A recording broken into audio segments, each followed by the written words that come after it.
여호와는 다시 다른 아들을 내게 더하시기를 원하노라 하였더라. 아멘. 할렐루야. 오늘 새벽에 이 말씀을 통하여서 하나님께서 은혜를 주시기를 소망합니다. 또한 이 은혜를 통하여서 오늘 하루 하나님의 말씀에 더 합당한 삶 사시기를 주님의 이름으로 축복하고 소망합니다.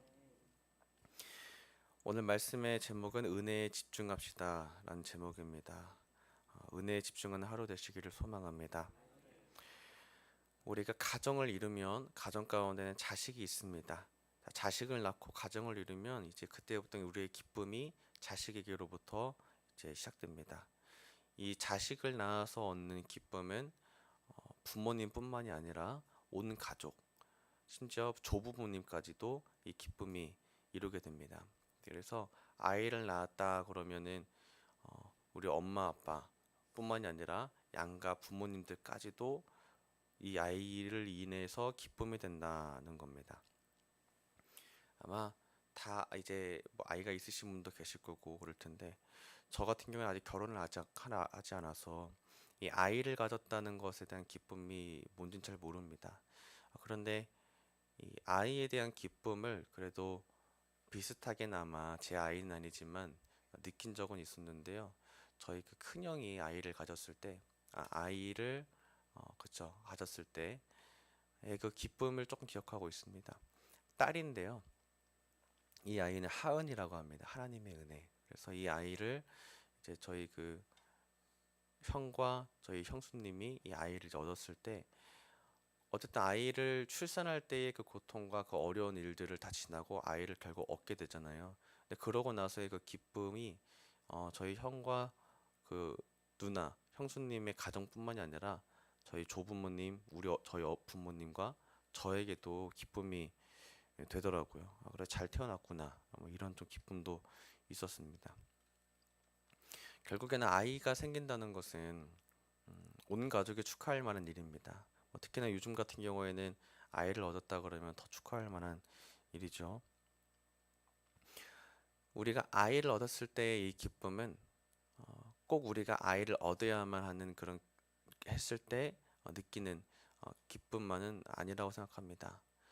반대로 우리도 아이가 된 적이 있었습니다. 누군가의 아이가 되어서 부모님에게 기쁨이 되었었고 조부모님에게 기쁨이 되어선 때도 있었습니다. 우리가 부모님으로서 누리는 그런 기쁨 외에도 그런 기쁨의 주체가 됐던 때도 있었습니다. 우리 또한도 태어났을 때에 우리를 보면서 부모님도 기뻐하셨던 때가 있었다는 거죠. 성경에 보면은 이 자녀와 부모의 관계를 하나님과 우리의 관계로 비유하기도 합니다. 우리가 하나님의 자녀다라고 성경에서는 비유적으로 이제 보여주고 있는데요. 원래 우리는 죄의 육신을 입고 태어난 자들이기 때문에 본래 하나님과는 다른 원래는 하나님의 형상대로 지음받은 자들이지만 이제 우리의 후손들 아담과 하와의 후손들로 태어난 우리들은 죄의 육신을 입고 태어났습니다. 그래서 본래 하나님과는 다른 사망으로 향하여 가는 자들이어야 하지만 하나님께서 은혜를 입게 하셔서 구원을 받게 하셨죠. 그것이 에베소서 2장의 말씀처럼 선물로 주신 것입니다. 늘 제가 이 말씀 본문에서 항상 얘기하지만 우리 선물이라는 것은 정말 말 그대로 공짜로 받는 것입니다. 우리가 어떤 행위를 해서 받는 것이 아니라 하나님께서 은혜로 주셨기 때문에 하나님이 주신 이 구원은 선물이다라고 에베소서 2장은 말하고 있죠. 그렇기 때문에 우리는 하나님의 선물로 구원받은 자들이 된 겁니다. 누구든지 믿기만 하면 하나님의 자녀가 된다라고 얘기합니다. 앞서 얘기한 것처럼 자녀를 얻었을 때는 부모님의 기쁨은 그 이루 말할 수가 없다고 합니다. 아이가 잘 태어났네 그래서 어디 발가락 나랑 닮았는지 손가락 나랑 닮았는지 살펴본다고 하잖아요. 그런 기쁨이 부모님에게 있다고 하는데 우리 또한도 누군가의 자녀다 해서 하나님의 자녀입니다. 우리는 하나님의 자녀로서 하나님도 우리를 보시면서 이 기쁨을 누리십니다. 성경 말씀 본문 중에 스바냐 3장 17절 말씀을 보면 하나님의 심정이 이렇게 나타납니다.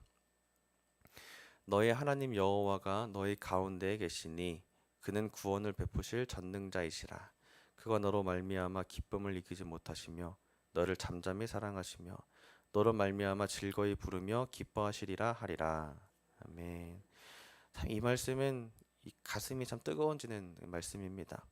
하나님이 우리 가운데 계시니 구원을 베푸실 그 하나님은 나로 말미암아 기쁨을 이기지 못하시고 잠잠히 사랑하시고 나로 말미암아 즐거이 부르며 기뻐하신다. 참 이 말씀이 참 아름다운 말씀입니다. 자, 그렇기 때문에 이 자녀를 보면서 부모님은 기쁨을 이기지 못합니다. 자, 그런데 자녀가 사실은 뭘 해서 기쁨을 주는 것은 아닙니다. 자녀가 막 태어나서부터 부모님의 마음에 쏙 드는 뭔가를 해가지고 아 이제 네가 좀 이뻐 보이는구나 이런 거는 사실 아니라는 거죠. 자녀가 태어났기 때문에 내 자녀 됐기 때문에 그 자체만으로 기쁜 겁니다. 말했지만 저는 자녀를 낳아보지 않았기 때문에 하나님께서 나를 어떻게 느끼실까에 대한 이 마음을 이 스바냐 3장 17절 말씀을 보면서 간접적으로만 느낍니다. 아, 하나님이 나를 자녀로 삼으시고 기쁨을 이기지 못하시는구나. 아버지 하나님께서 나를 그렇게 여기시는구나라는 이 마음을 이 말씀을 통해서 느끼게 됩니다. 이 하나님의 마음은 누구도 예외가 없습니다. 모두에게 향하는 똑같은 마음입니다. 모두를 자녀로 여기시고 모두를 향하여서 기쁨을 이기지 못하시고 잠잠히 사랑하시고 항상 보고 싶어 하시는 그 하나님의 마음이 성경에 담겨 있습니다. 오늘 우리가 그 사랑을 경험했으면 좋겠습니다. 이 사랑은 은혜입니다. 우리가 다른 것에 집중할 것이 아니라 하나님의 이 은혜에 집중하는 우리 모두가 되시기를 소망합니다. 오늘 성경 말씀을 보겠습니다. 오늘 성경 말씀에 보면 자녀를 얻는 이야기들이 나옵니다. 성경 말씀의 주인공 레아의 여종 실바입니다. 자, 이 실바는 다시 말하지만 여종입니다. 여인된 종인 거죠. 그래서 이 실바가 섬기는 자들은 레아와 그 남편 야곱입니다. 그래서 야곱과 레아를 통해서 이 여종 실바가 이제 아들들을 낳는 장면인 거죠. 원래 야곱에게서는 두 아내가 있었습니다. 그 두 아내는 라헬과 레아입니다. 야곱은 원래 라헬이라는 여자를 사랑했습니다. 그렇지만은 이제 외삼촌 라반의 집에 가서 이 라헬을 사랑했지만 속아서 언니 레아를 먼저 결혼하고 후에 동생 라헬과 결혼하는 이제 이야기를 보여주고 있죠. 자, 근데 이런 모습이 두 아내다라고 하는 모습이 지금 이 현 시대적으로는 사실 잘 이해는 되지 않습니다만 성경 당시의 이 본문과 문화적인 상황들을 우리가 이해하면서 보면은 좋을 것 같습니다. 그래서 이 아내가 두 아내가 있었는데요. 이 두 아내 이후에 또 두 아내를 넣습니다. 우리가 알고 있다시피 이 두 사람 레아와 라헬의 여종들이죠. 실바. 그 중에 하나가 실바인데요. 오늘 실바를 통해서 이 아들들을 낳았다. 물론 뭐 이 두 여종들이 아내다라고 보기는 또 어렵습니다만 확실한 거는 두 여종을 통해서 야곱이 아들들을 얻었다는 거죠. 자, 오늘의 본문이 바로 그 장면입니다. 레아의 여종 실바가 야곱에게 아들을 얻어주는 겁니다. 자, 그냥 보면은 이 장면은 굉장히 복돼 보이고 축하받을 만한 일이구나. 물론 이제 그것만 있지 않다는 겁니다. 축하받을 일은 맞는데 이 말씀을 통해서 오늘 우리에게 어떤 것을 반성케 하시고 돌아보게 하시는가를 봐야 된다는 거죠. 자, 뭐냐면 인간에게는 욕심이 있습니다. 그리고 이 욕심과 자기의 꾀 때문에 일이 이루어진다는 겁니다. 지금 창세기의 여러 일들의 진행을 보면 하나님께서 일을 계획하시고 선하게 계획을 이끌어 나가시지만 그 가운데 사람이 앞장서거나 자기의 꾀와 자기의 지혜가 하나님보다 앞장서서 일을 그르치거나 짧게 갈 거를 연장해서 가는 그런 모습들이 몇 번 나왔거든요. 그 중에 하나가 또 오늘 말씀에도 보이는 듯합니다. 사람끼리 욕심을 가져서 이 욕심 가운데 일이 어떻게 벌어지는가를 오늘 우리 말씀을 통해서 볼 수 있습니다. 오늘 말씀에는 이 묘한 신경전이 있습니다. 누구와 누구의 신경전이냐면 언니 레아와 여동생 라헬의 이 신경전입니다. 이 둘의 관계를 보면 참 기묘합니다. 남편 아내는 아내가 둘이 있는데 그 중에 언니 레아보다 동생 라헬을 더 사랑합니다. 그러므로 라헬은 복을 받은 거죠. 내 남편의 사랑을 입은 복을 받았습니다. 자, 그런데 대신에 이 라헬은 아이를 출산하지 못했다고 합니다. 아이를 가지지 못하는 거예요. 자, 그러면 반대로 언니 레아는 또 다른 복을 받았습니다. 무슨 복이냐면 출산의 복입니다. 참 기묘하게도 이 언니 레아는 아이들을 쭉쭉쭉쭉 낳습니다. 그래서 막 아들들도 있고 막 이 아들들로 이제 하나님이 나를 위로하셨다 막 이렇게 이름을 짓기도 하죠. 자, 그런 레아를 보면서 라헬이 이 마음에 되게 질투심이 불이 탔을 겁니다. 나는 아이를 뭐 한 명도 못 낳는데 언니 레아는 아들을 저렇게 많이 낳는구나. 자, 그런데 그 언니 레아의 아들이 얻어다 준 합한 채를 보면서 질투가 불이 탔겠죠. 그러면서 그 합한 채를 내게 주십시오. 그러면서 대신에 그내 남편 야곱과 뭐 동침하십시오. 막 이렇게 막 거래하는 이런 모습들이 나오고 있습니다. 이 둘의 관계가 욕심으로 이어진다는 겁니다. 그리고 그 욕심이 얼마나 인간적인 꾀와 지혜를 내는지 오늘 말씀에서 보여주고 있습니다.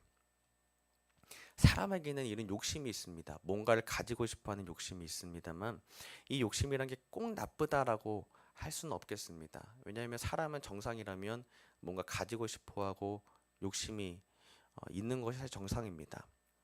자, 그런데 이 욕심이 우리의 죄성과 만나면은 이제 문제가 발생을 합니다. 기본적으로 뭔가 가지고 싶어 하는 것은 인간의 본능이오나 이것이 한편으로 죄성의 부분에 있어서는 우리가 그걸 얻어내기 위해서 죄도 짓는다는 거죠. 근데 죄를 지을 때 가장 중요한 문제가 뭐냐면 마음을 잃어버린다는 겁니다. 내가 그걸 갖고 싶고 내가 얻고 싶은데 내 마음의 중심이 흐트러지는 게 문제인 겁니다. 잠언서의 말씀을 보면 이런 말씀이 있습니다. 무릇 지킬 만한 것 중에 더욱 내 마음을 지키라 라고 성경은 말합니다.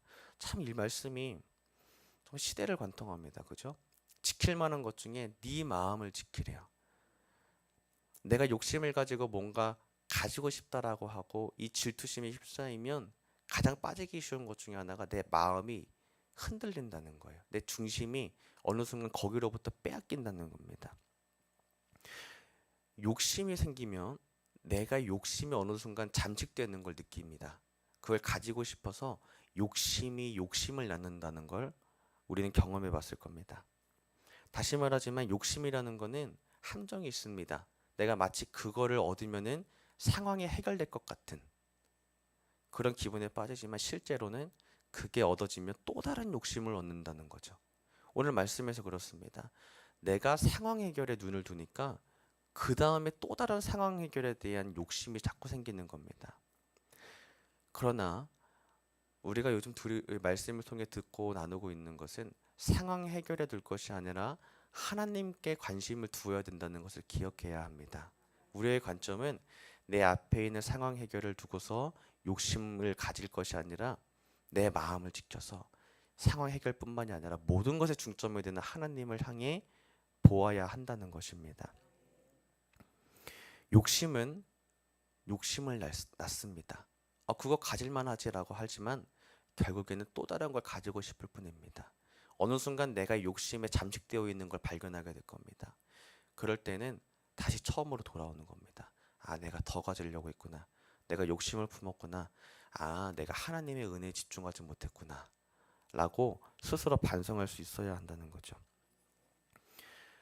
방금 말씀드렸듯이 우리가 욕심을 가질 때의 해답은 다시 하나님의 은혜에 집중하는 겁니다. 하나님께서 내게 주신 것이 무엇인가? 더 가지려고 하기보다도 하나님께서 이미 내게 주신 것이 무엇인가를 살피는 눈이 필요하다는 거죠. 이런 눈은 지혜로운 눈인 줄 믿습니다.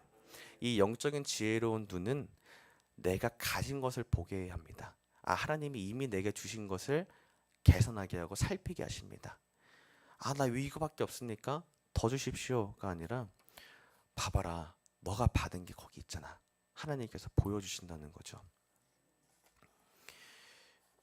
우리는 반대로 하나님의 은혜에 대해서도 욕심을 또 품을 수가 있습니다. 하나님, 더 큰 은혜를 주십시오. 오늘 나는 은혜 아니면 살 수가 없습니다. 은혜 위에 은혜를 더해 주십시오. 그러면 하나님께서는 이 은혜에 대해서 은혜 위에 더 큰 은혜들을 부어주시는 줄 믿습니다. 여러분, 우리가 이거가 정말 기쁜 거 아니겠습니까? 내가 삶 가운데 살아갈 때 더 가지려고 물질적인 관심들을 상황 해결해 줄 것이 아니라 이왕 받을 거면 이 은혜 받는 게 더 크잖아요. 구원받은 은혜 속에 매일 살면 얼마나 기쁠까요, 그죠? 오늘 우리가 구해야 될 것은 자기 욕심에 잠식될 것이 아니라 더욱 내 마음을 지켜서 하나님의 은혜를 구해야 되는 줄 믿습니다. 그래서 이 은혜를 사모하고 은혜 가운데에 거하는 우리가 되기를 소망합니다. 한 가지 더 말씀을 보고자 하는 것은 오늘 본문에서 그런 레아와 라헬의 이런 질투심과의 이 기묘한 긴장감 속에서도 하나님께서 그 아들들을 낳게 하심으로 무언가 이루어가고 계신다는 것을 발견할 수 있습니다. 뭐냐면 결국에 이 많은 아이들을 통해서 하나님께서 후대의 이스라엘 족속들을 다스릴 12지파의 두령들이 태어났다는 거죠. 아주 큰 민족 이스라엘 백성들이 결국에 나중에 이루어집니다만 이 두령들, 이 백성들을 다스릴 12지파의 두령들이 오늘 이 아들들이라는 겁니다. 자, 그러면 사람의 욕심을 가지고 자기 꾀와 자기 지혜로 내 앞에 있는 상황만 보고 내 앞에 있는 것만 보고 그 넘어서 있는 것들은 보지 못하고 앞만 보고 내 욕심에 잠식돼서 살아가는 인간들이지만 그 속에서도 하나님 역사하고 계시다는 겁니다. 하나님께서 다시 그 가운데 선으로 인도하시는 것들을 볼 수 있다는 겁니다. 나 그러면 맘대로 살아도 하나님 다 알아서 하시겠지 이렇게 생각할 게 아니라 하나님께서 역시 이런 상황 가운데 선하게 인도하시는구나. 더 그 선 가운데 내가 거해야겠다. 그러면 그런 마음과 하나님의 선하신 계획에 맞물려서 더 큰 하나님의 계획이 이루어질 줄 믿습니다. 이런 은혜가 우리의 삶 가운데 있었으면 좋겠습니다. 믿고 순종하는 자들을 통하여 하나님께서 계획하신 것이 2배, 7배로 더 크게 이루어지는 줄 믿습니다. 오늘 말씀을 정리합니다. 하나님께서는 이 연약하고 악한 우리의 습성을 통해서도 역사하십니다. 그래서 선하게 바꾸어 가시는 하나님이십니다. 하나님이 계획하신 것이 있습니다. 우리는 조급하고 내 앞에 거를 참지 못하고 욕심을 품어서 가져보려고 욕심에 끝없는 욕심을 계속 가지지만 그 가운데서도 하나님께서는 다시 깨닫게 하시고 욕심을 포기하게 하시고 은혜에 집중하게 하시면서 선으로 인도하시는 것을 우리가 경험하기를 소망합니다. 그러기 위해서 우리가 감사의 눈을 떴으면 좋겠습니다. 이미 내게 주신 것들을 헤아릴 줄 아는 눈이 필요합니다. 내게 이런 것들을 주셨군요. 다른 사람들과 비교할 것이 아니라 나에게 주신 내게 합당한 달란트에 맞게 내게 이러한 기쁨을 주셨군요. 이것을 살필 줄 아는 눈이 있으면 좋겠습니다. 이 기도제병을 통하여서 우리는 은혜에 집중합시다. 내 물질과 내 상황에 보지 말고 그 가운데서 이미 주셨던 하나님의 은혜들을 살필 줄 아는 겸손한 눈을 가져서 은혜에 집중하는 우리가 되시기를 주님 이름으로 축복하고 소망합니다. 아멘. 우리 함께 찬송가 197장 찬송하고 기도하겠습니다.